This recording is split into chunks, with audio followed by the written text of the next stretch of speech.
राधे राधे मित्रों, मैं शर्मा सुनील ओम श्री हरि एस्ट्रो में आपका स्वागत करता हूं। मित्रों, ओम श्री हरि एस्ट्रो के माध्यम से आज हम आपके समक्ष जून 2025 जेमिनी असेंडेंट के लिए ग्रहों का गोचर लेकर आए हैं।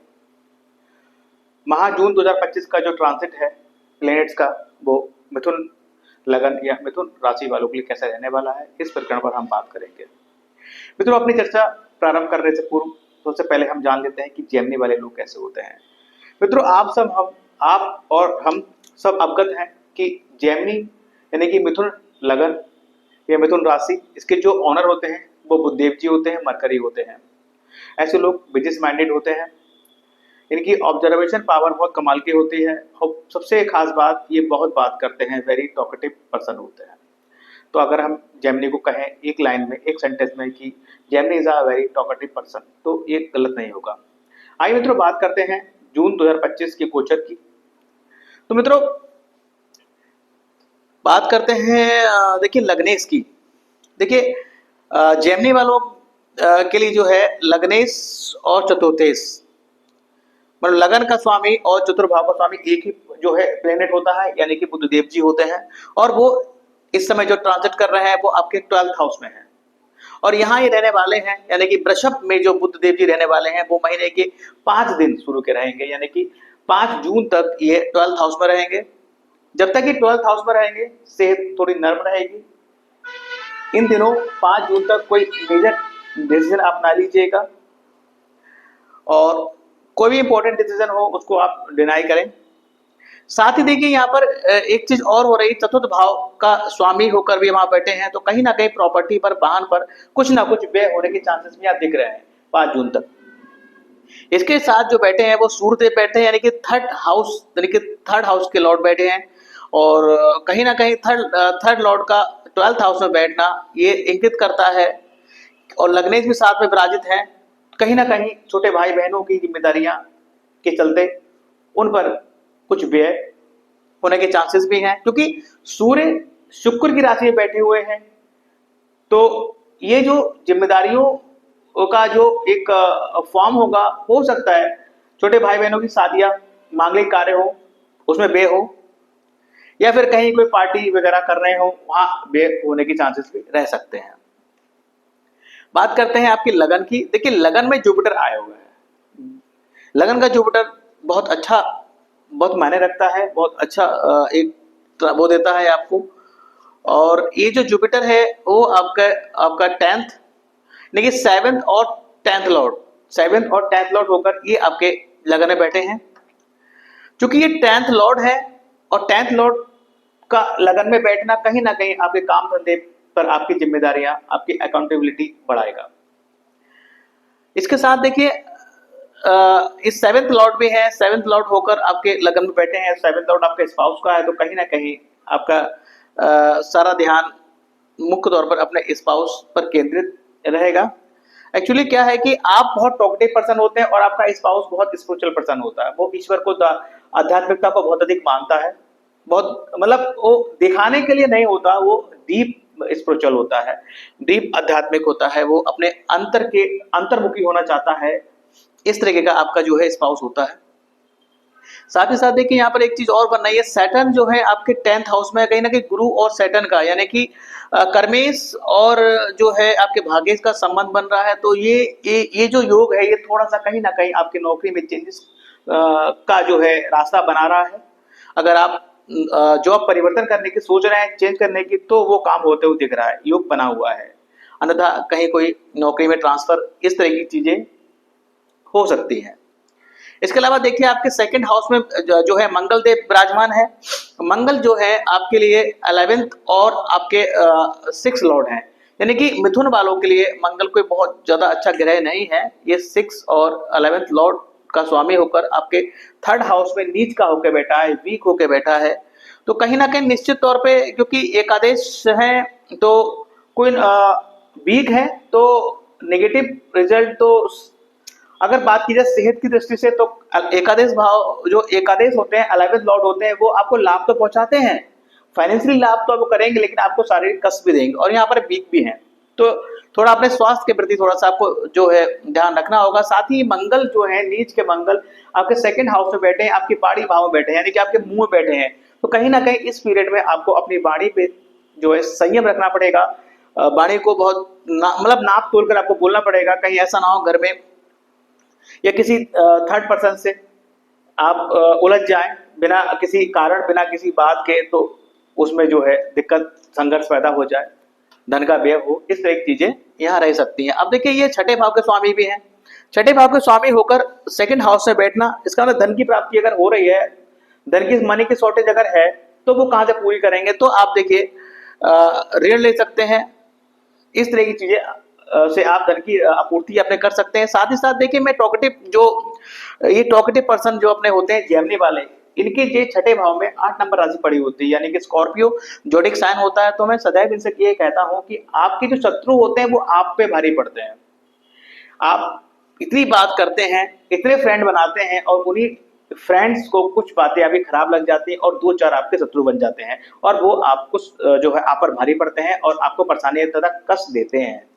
तो साथ ही साथ दूसरा ये है कि आपको मैं हमेशा लोन लेने के लिए मना करता हूं कि ना तो शत्रु बनाइए, ना आप लोन लीजिए, क्योंकि फिर आप लोन ले लेते हैं तो लोन भी आपसे उतरता नहीं है, वो बहुत है, आपको बर्डन सा फील होता है, जल्दी उतरने वाला लोन आपका नहीं रहता है।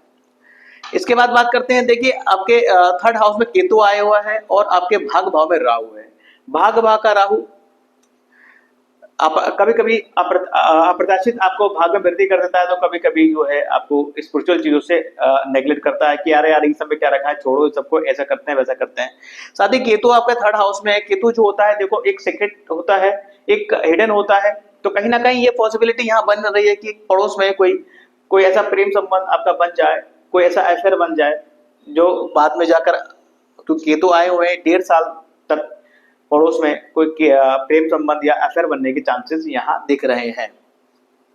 साथ ही साथ डिटैचमेंट का कारक भी होता है, तो ये पॉसिबिलिटी भी है अगर किसी न किसी कारण से कोई मतभेद है तो आपके सिबलिंग भाई बहनों से आपका डिटैचमेंट, दूरी भी बना सकते हैं, इस तरह की चीजें भी रह सकती हैं।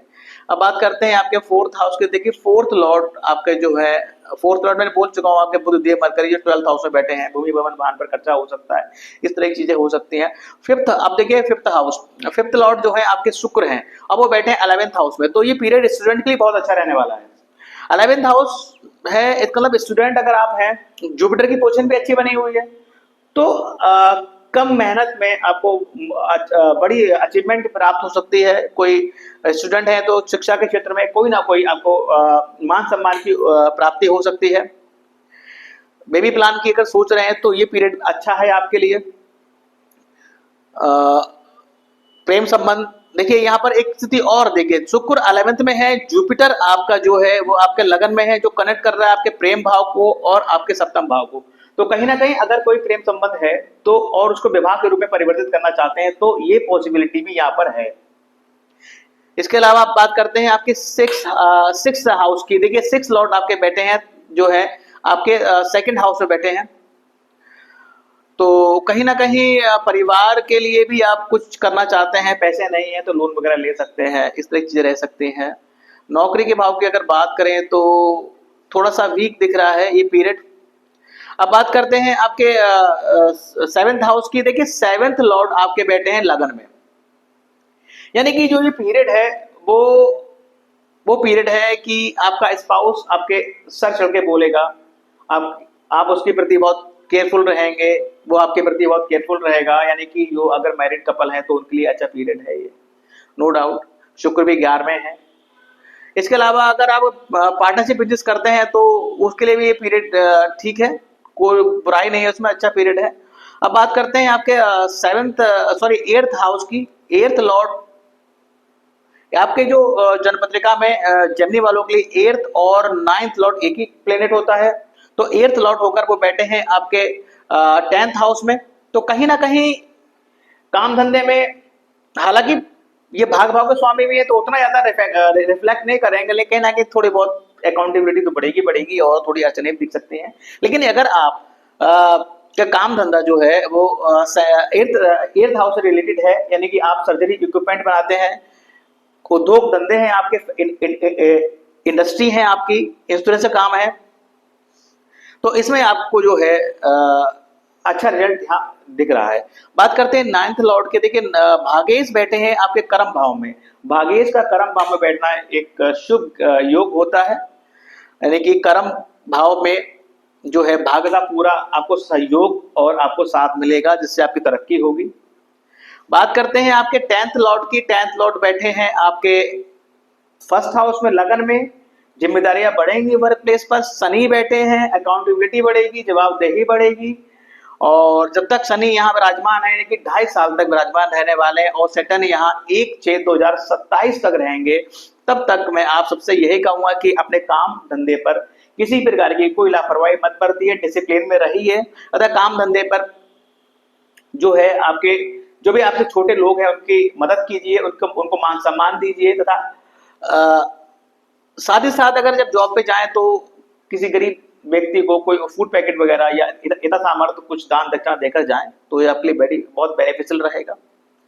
बात करते हैं 11th हाउस की। शुक्र देव विराजमान है, अफेयर के चांसेस है, धन लाभ होगा, अच्छा योग है, सुख समृद्धि के लिए अच्छा योग ये है, विवाह के लिए अच्छा योग है, मांगलिक कार्य हो सकते हैं। बिजनेस अगर करना चाहते हैं, जुपिटर की पोजीशन अच्छी है, बिजनेस में अच्छे चांसेस हैं नो डाउट। और नौकरी कर रहे हैं तो उसमें प्रमोशन के चांसेस भी दिख रहे हैं, लेकिन थोड़ी मेहनत लगेगी। बात करते हैं आपके 12th हाउस की। 12th हाउस में देखिए सूर्य देव विराजमान है और बुध देव विराजमान है, तो कहीं ना कहीं ये पॉसिबिलिटी है। सूर्य जब भी 12th हाउस में जाते हैं तो सरकारी जो भी आपकी टैक्सेस एरियर है, या सरकार को जो भी आपको देता बनती है, वो आप समय पर उनके टैक्सेस हैं, उनके एरियर हैं, आप पे करें, अन्यथा सरकार से कोई ना कोई पेनल्टी आपको या पनिशमेंट आपको मिल सकती है। इस तरह की चीजें हो सकती हैं। अब देखिए एक नजर डाल लेते हैं गोचर में जो जो ग्रह अपना स्थान चेंज कर रहे हैं। देखिए सूर्य की बात करते हैं। सूर्य 14 जून तक 12th हाउस में रहेंगे, यानी कि थर्ड लॉर्ड 14 जून तक आपके 12th हाउस में रहेगा। तो इससे देखिए जो जिम्मेदारियां भाई बहनों की पड़ रही थी, उसमें जो खर्चा हो रहा था, या फिर किसी कहीं पार्टी करे, कहीं मांगलिक कार्य, उसमें जो व्यय हो रहा था, वो थोड़ा बंद हो जाएगा, क्योंकि आपके जो आपके थर्ड लॉर्ड है वो आपके फर्स्ट हाउस में आ जाएंगे। इससे देखिए क्या होगा, केतु आपके थर्ड हाउस में बैठा है, डिटैचमेंट का कारक है। भाई बहनों से जो संबंध खराब हो रहे थे, कहीं ना कहीं वो सुधरते दिखेंगे। और सूर्य जब लगन में आएगा तो वो आपको ईगो फैक्टर देगा, लेकिन आपको आपके संबंध आपके उच्च स्तर के लोगों से बनाएगा, और कहीं ना कहीं सरकार के माध्यम से आप जुड़ेंगे और उनसे लाभ प्राप्त करेंगे। इस तरह की चीजें यहाँ बन रही हैं। बात करते हैं देखिए मंगल की। मंगल देव देखिए 6 जून तक जो है कर्क राशि में नीच के हैं, उसके बाद जैसे 5 जून आएगा ये आपके थर्ड हाउस में आ जाएंगे। थर्ड हाउस में आते ही देखिए ये जो मंगल है आपके 11th लॉर्ड हो गए और 6 लॉर्ड हो गए। तो जैसे ही ये थर्ड हाउस में आएंगे तो कहीं ना कहीं अगर आप आईटी मल्टीमीडिया के काम से जुड़े हुए हैं, सोशल नेटवर्किंग के काम से जुड़े हुए हैं, तो वहां आपको धन लाभ होते दिख रहा है। लेकिन साथ ही साथ देखिए अगर बात करें निर्णयों की, तो उस पीरियड में आप जो निर्णय लेंगे तो वो भी आपके लिए फायदेमंद होंगे। हाँ, हो सकता है कि भूमि वगैरह खरीदने या भवन वगैरह लेने में, वाहन लेने में थोड़ा सा जो है आपको ऋण वगैरह लेना पड़े, तो थोड़ा मैं कहूंगा कि नेगलेक्ट कीजिएगा, चंद दोस्तों से उधार ले लीजिएगा, फिर वापस कर दीजिएगा, इस तरीके से चलाइएगा। वरना ऋण आप पे भारी पड़ता है, शत्रु आप पे भारी पड़ते हैं, मैं बोल चुका हूँ। इसके बाद देखिए बात करते हैं आपके बुध देव की। देखिए बुध देव जो है 5 जून तक जो है वृषभ राशि में 12th हाउस में है। जैसे ही 6 जून आएगा ये अपने घर में आ जाएंगे, फर्स्ट हाउस में लगन में आ जाएंगे। बुध जैसे ही लगन में आएगा आपके स्वास्थ्य में सुधार होते दिखेगा, आप बुध आपका बलवान हो जाएगा, आप पहले से अच्छा और जो है बढ़िया महसूस करेंगे और बोल्ड होकर डिसीजन लेंगे। आपके काम में तीव्रता आ जाएगी, गति आ जाएगी, और एक शुभ ये योग रहेगा। सुख समृद्धि यश कीर्ति की आपको प्राप्ति होगी। व्यापार कर रहे हैं तो उसमें उन्नति होगी। इसके अलावा जैसे ही बुध आपके कर्क राशि में आएंगे, यानी कि 22 जून से 29 अगस्त तक ये जो आपके जो लग्नेश है वो आपके सेकंड हाउस में जाएंगे। लग्नेश का सेकंड हाउस में जाना ये आपके लिए बहुत बेनिफिशियल रहने वाला है। यानी कि जो 22 जून से 29 अगस्त तक का जो समय है, जेमिनी वालों आपको बहुत धन मिलने वाला है। फाइनेंशियली ये बहुत अच्छा योग है। खूब सारे धन की प्राप्ति होगी, यश प्राप्त होगा, कीर्ति प्राप्त होगी, समृद्धि प्राप्त होगी। धन के पॉइंट ऑफ व्यू से ये बहुत अच्छा योग है। बहन बुआ के माध्यम से कोई ऐसी चीजें होंगी जहां आपको धन की प्राप्ति होगी, लाभ होगा। फाइनेंशियली अगर कहा जाए तो 22 जून से 29 अगस्त तक का जो समय है फाइनेंशियली आपकी बहुत स्ट्रांग रहने वाला है। बेहिचक निर्णय लीजिए, बेहिचक आगे बढ़िए, आपको धन की प्राप्ति होगी। इसके बाद अब बात करें गुरु और शुक्र। हाँ देखिए, शुक्र जो है 29 जून को, शुक्र 29 जून को 12th हाउस में आ जाएंगे। शुक्र जैसे 12th हाउस में आएंगे, देखिए उनकी अपनी राशि है, तो कहीं ना कहीं मांगलिक कार्य यानी कि विवाह वगैरह कार्य में व्यय हो सकता है, पार्टी वार्टी करेंगे उसमें व्यय हो सकता है, लग्जरीज गुड खरीदेंगे उसमें आपको जो है व्यय हो सकता है, पत्नी के साथ स्पाउस के साथ कहीं विदेश घूमने जा सकते हैं, इस तरह की चीजें यहाँ रह सकती हैं। शेयर ट्रेडिंग में भी आपको फायदा होगा। इस तरह की जो है अच्छे ये योग भी है, अच्छा ये भी अच्छा योग है। तो अब देखिए एक चीज और है, राहु केतु का जो एक्सिस है वो 9th और 3rd हाउस में है, तो कहीं ना कहीं ये भाग में और आपके छोटे भाई बहनों के संबंध में उतार चढ़ाव थोड़ा सा देगा, इस तरह की चीजें यहाँ रहेंगी। इसके अलावा बात करते हैं, देखिए इस पीरियड में जो है जब तक ये बुध आपके 12th हाउस में है, मिंटू से बुध 5 जून तक कोई भी आप निर्णय मत लीजिए, आपका स्वास्थ्य ढीला रह सकता है। इसके अलावा हेल्थ इशू 9 और 10 जून को भी आपको रहेंगे। स्ट्रेस की बात करें तो इस महीने 9, 10, 14, 15, 22 और 23 जून, महीने के बाकी दिनों को छोड़कर इन दिनों में 9, 10, 14, 15, 22, 23 जून आपको स्ट्रेस अधिक रहेगा। एक्सपेंसिव टाइम अगर बोले कि ज्यादा खर्चा किन दिन होगा आपका महीने में, तो 22 और 23 जून, ये 2 दिन ऐसे हैं, इन दिनों आपका खर्चा जो है बाकी दिनों की अपेक्षा अधिक हो सकता है, तो थोड़ा सा ध्यान रखिए, इन डेट्स को नोट डाउन कर लीजिए। और जो इन दो तिथियों में आपका मन खर्च करने को बनेगा या कुछ स्थितियां ऐसी बनेंगी कि आपको व्यय करने के चांसेस बनेंगे, तो वहां पर थोड़ा सा हाथ रोककर और समझदारी से खर्च कीजिएगा। और बात करें, देखिए आपके निर्णय जो है इस महीने 9, 10, 14, 15, 22, 23 इन तिथियों के साथ साथ आप जो है 5 जून 1 से 5 जून तक आप कोई भी महत्वपूर्ण निर्णय हो उसको अवॉइड कीजिएगा। इसके अलावा देखिए जेमिनी वालों के लिए अगर हम स्टोन की बात करें तो ओपल, पन्ना, डायमंड, ये आपके लिए बहुत बेनिफिशियल रह सकता है। आप बात करें रुद्राक्ष की, तो 14 मुखी रुद्राक्ष आपके लिए बहुत जो है कारगर, आपका समृद्धि के लिए अच्छा रहेगा। अब देखिए संकष्टी चतुर्थी इस माह जो है 14 जून की है और विनायक 28 जून की है। आपके लग्नेश और आपके चतुर्थेश यानी कि लगन, आपका शरीर और आपका सुख, इन दोनों भाव के जो स्वामी हैं वो मरकरी हैं, तो आपको सदैव ही गणेश जी की उपासना करनी चाहिए। ये 2 व्रत आपको महीने में करने चाहिए। इस दिन आप गणेश मंदिर जाएं, गणेश जी को लड्डू का भोग लगाएं, उनकी पूजा अर्चना करें, क्षमा याचना करें उनसे, तथा उनके चरणों में दुर्वा अर्पित करें। इससे आपको एक तो 2 चीजें होंगी, एक तो आपके सुख में वृद्धि होगी, भूमि भवन वाहन की प्राप्ति होगी, और साथ ही साथ आपके शरीर में जो आपको शारीरिक कष्ट हो रहे हैं, या कह लीजिए आपका स्वास्थ्य अच्छा रहेगा। इसके अलावा प्रदोष की बात करें, देखिए रवि प्रदोष 8 जून को है और सोम प्रदोष 23 जून को है। 4 नंबर राशि आपके सेकंड हाउस में पड़ी, धन को लेकर समस्या है, धन जोड़ नहीं पा रहा है, कुटुंब यानी कि आपके परिवार से आपका डिटैचमेंट हो रहा है या उनसे अच्छे संबंध नहीं है, तो इस तरीके की दिक्कतें हैं, यानी कि सेकंड हाउस से रिलेटेड जो भी नेगेटिव फीडबैक आपको प्राप्त हो रहा है या नेगेटिव चीजें प्राप्त हो रही हैं, उसके लिए आप प्रदोष व्रत करें।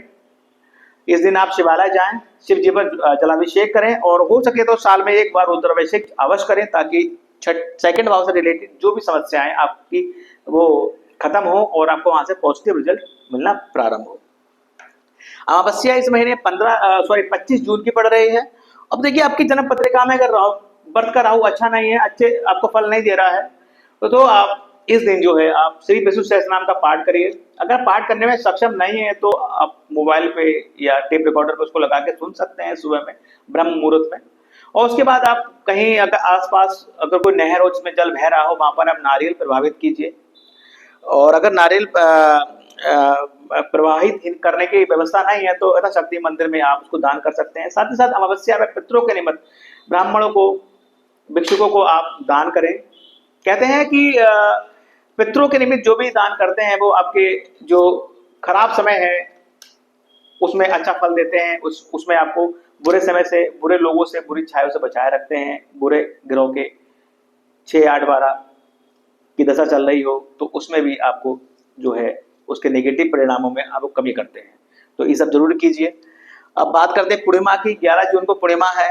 अगर मन अच्छा नहीं रहता, मन में बल नहीं है, मन में कॉन्फिडेंस नहीं है, बहुत डाउट्स हैं, निर्णय लेने में दिक्कत होती है, बड़ा कंफ्यूजन रहता है, तो इस तरह की चीज़ों के लिए आप जो है पूर्णिमा वाले दिन शाम को आप उनको चंद्रदेव को ओम श्राम श्री श्रोम सा चंद्राय नमः का मंत्र उच्चारण करते हुए जल दीजिए, अर्घ दीजिए तथा 10 मिनट खुले आसमान के नीचे बैठकर चंद्रदेव को निहारिए, मेडिटेशन कीजिए। आपके निश्चित तौर पे आपका मन मजबूत होगा और आप पहले के मुकाबले अपने आप को मजबूत महसूस करेंगे।